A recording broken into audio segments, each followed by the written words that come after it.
नमस्कार विद्यार्थी मित्रांनो, तुम्हा सर्वांचं खूप खूप स्वागत आहे आपल्या या युट्यूब चॅनेलवर. तर विद्यार्थी मित्रांनो बघा, सीटीईटी फेब्रुवारी 2026 या एक्झामिनेशनचे रिझल्ट जे आहे तर ते रिझल्ट आलेले आहे. तर ते कशा प्रकारे चेक करायचे ते आज आपण या व्हिडिओच्या माध्यमातून बघणार आहोत. बघा विद्यार्थी मित्रांनो, सुरुवातीला तुम्हाला सीटीईटी ज्या ऑफिशियल वेबसाईटवर यायचं आहे. वेबसाईटवर आल्यानंतर अशा प्रकारे होमपेज जे आहे तर ते होमपेज ओपन झालेले दिसेल. तर यामध्ये जर तुम्ही बघितलं, पब्लिक नोटीसमध्ये अजून जी लिंक आहे, तर यामध्ये त्याबद्दलची टॅब जी आहे, तर ती अजून ॲड केलेली नाही.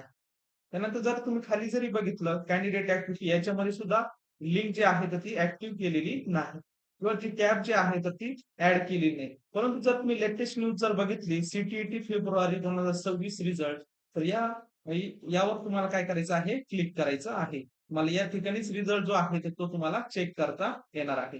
बघा इथं सीटीईटी फेब्रुवारी 2026 रिझल्ट या लिंकवर तुम्हाला क्लिक करायचं आहे.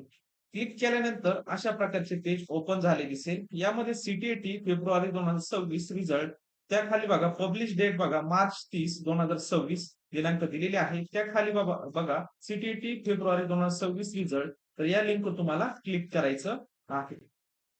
या लिंकवर क्लिक केल्यानंतर अशा प्रकारचे रिझल्टचे पेज जे आहे तर ते ओपन झालेले दिसेल. बघा सेंट्रल टीचर इलिजिबिलिटी टेस्ट फेब्रुवारी 2026 मार्क स्टेटमेंट.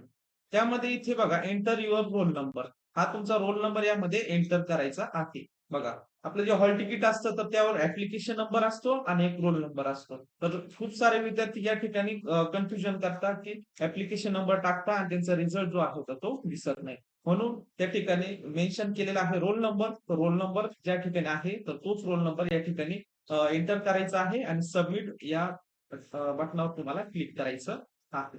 सबमिट केल्यानंतर डायरेक्ट तुमचे रिझल्ट जे आहे तर ते शो होणार आहे. अशा प्रकारे या प्रोसेसनं तुम्ही रिझल्ट जो आहे तर तो रिझल्ट चेक करू शकता.